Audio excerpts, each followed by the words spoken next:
오늘도 하나님의 은혜와 자비가 풍성한 하루가 되시기를 축원합니다. 오늘 새벽 하나님의 말씀은 누가복음 24장 36절에서 시작합니다. 이 말을 하실 때 예수께서 친히 그들 가운데 서서 이르시되 너희에게 평강이 있을지어다 하시니 예수님께서 부활하셨습니다. 무덤에 갔던 막달라 마리아와 여자들이 뛰어와 예수님께서 부활하셨고 너희보다 먼저 갈릴리로 가리라고 약속한 것을 보여주었습니다. 들었습니다. 엠마오로 가던 두 제자들이 와서 이 부활하신 예수님을 만났다고 했습니다. 그리고 그 제자들이 있는 가운데서 예수님께서는 오셔서 너희에게 평강이 있을지어다라고 하셨습니다. 부활하여 살아나신 예수님께서는 제자들에게 제일 먼저 평강이 있을지어다라고 말씀하셨습니다. 오늘 부활하여 살아계신 예수님은 우리에게 평강을 원하십니다. 화평을 원하십니다. 하나님과의 나의 화평으로 인하여 안전함, 나와 이웃과의 화평으로 인한 안전이 예수님께서 원하시는 것이었습니다. 예수님은 이 땅에 화평을 주러 오셨습니다. 하나님과의 화평, 이웃과의 화평, 안전함을 주러 오셨습니다. 화평이 언제 옵니까? 화해가 언제 나타납니까? 용서가 언제 나타납니까? 주님의 사랑을 입을 때, 용서를 경험할 때 나타납니다. 내 중심이 아닌 하나님 중심으로 변할 때 화평이 나타나는 것입니다. 그러나 주님께서 화평을 주러 부활하여 살아계신 하나님이 우리 가운데 왔을지라도 제자들은 놀라고 무서웠습니다. 제자들의 특징은 놀람과 무서움과 의심입니다.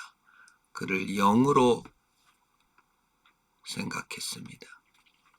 예수님께서는 그 본질을 꿰뚫고 말했습니다. 어찌하여 두려워하며 어찌하여 마음에 의심이 일어나느냐. 이 말씀은 우리에게 많은 도전과 위로를 주는 말씀입니다.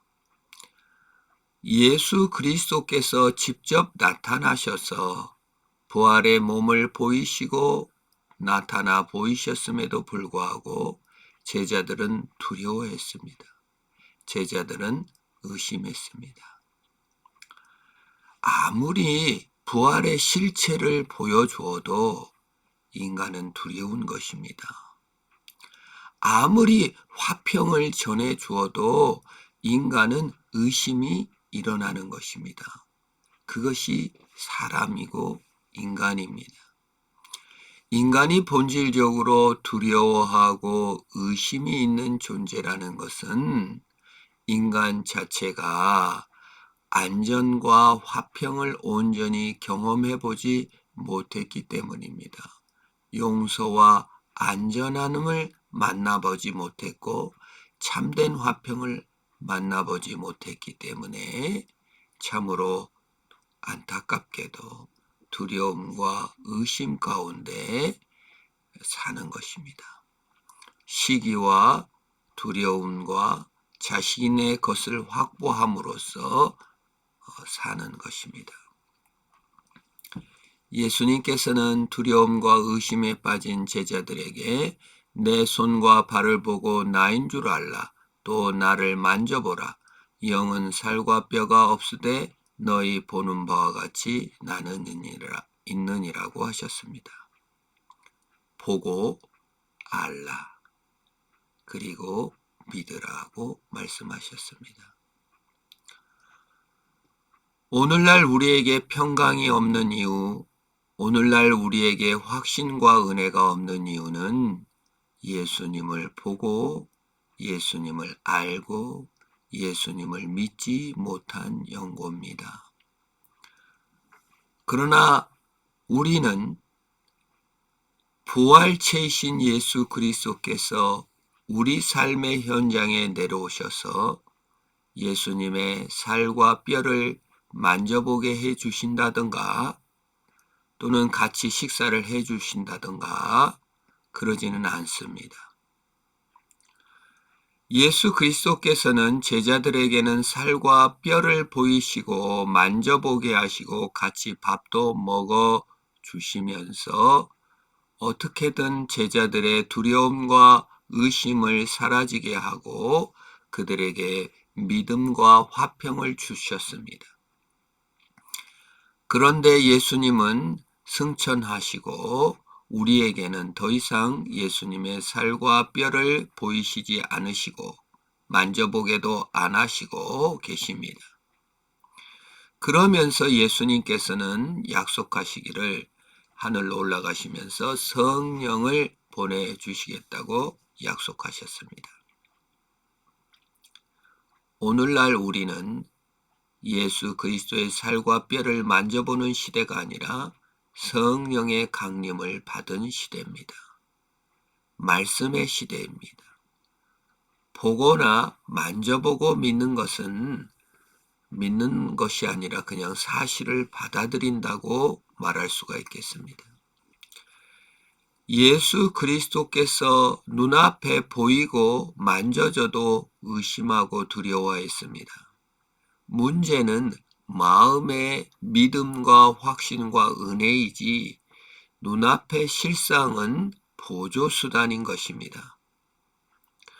우리가 확신과 믿음을 갖는다는 것이 단지 만져봤다, 보았다 라는 수준에서 머문 것은 아닙니다. 수학 공식을 확신할 때 그것이 눈으로 보아서 확신하는 것이 아니라 수학 공식의 내용을 확신할 때, 알 때 되는 것입니다. 마찬가지로 예수 그리스도께서 제자들에게는 만져보게 하셨으나 오늘 우리에게 보고 알고 믿게 하는 방법은 성령 강림을 통하여 성령이 깨닫게 하심을 통하여 알게 하는 방법을 사용하십니다. 그것이 성령 시대의 새로운 방법입니다. 그러면 성령의 은혜는 언제 내려오는가? 말씀을 들을 때 내려오십니다. 우리가 성경을 읽고 주일날 정기적으로 규칙적으로 하나님의 말씀을 듣고 할 때 성령께서 확신도 주시고 은혜도 내려주십니다. 기도할 때 성령께서 은혜를 주시고 확신을 주십니다. 그래서 보고 알고 믿게 하십니다. 오늘 사는 성도 여러분, 우리에게는 주님께서 나타나셔서 살과 뼈를 만져보게 하시지는 않지만 성령께서 말씀을 들을 때, 성령께서 기도할 때 우리 현장에 함께 하시며 함께 밥을 먹고 함께 일을 하고 함께 생각하고 의논할 대상이 있는 것입니다. 그래서 예수님께서 나를 만져보고 믿느냐? 나를 만져보지 않고 믿는 자가 더 복되다고 하셨습니다. 오늘을 영으로 함께하는 시대가 되었습니다. 이제 예수님께서 재림하시면 이제 손과 발을 만져볼 수 있는 시대가 올 것입니다.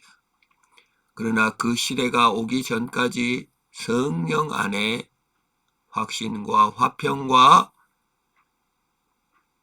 즐거움을 누릴 수 있도록 성령을 보내셨으므로 성령 안에 확신하고 오늘도 말씀 안에 거하면서 영으로 거하시는 주께서 내 식사의 현장에 함께 있음을 깨닫고 내 하루 종일 주님이 함께 하심으로 인하여 화평을 누리고 하나님과의 화평을 누리고 이웃과의 화평과 안전을 누리는 저와 여러분 되기를 축원합니다.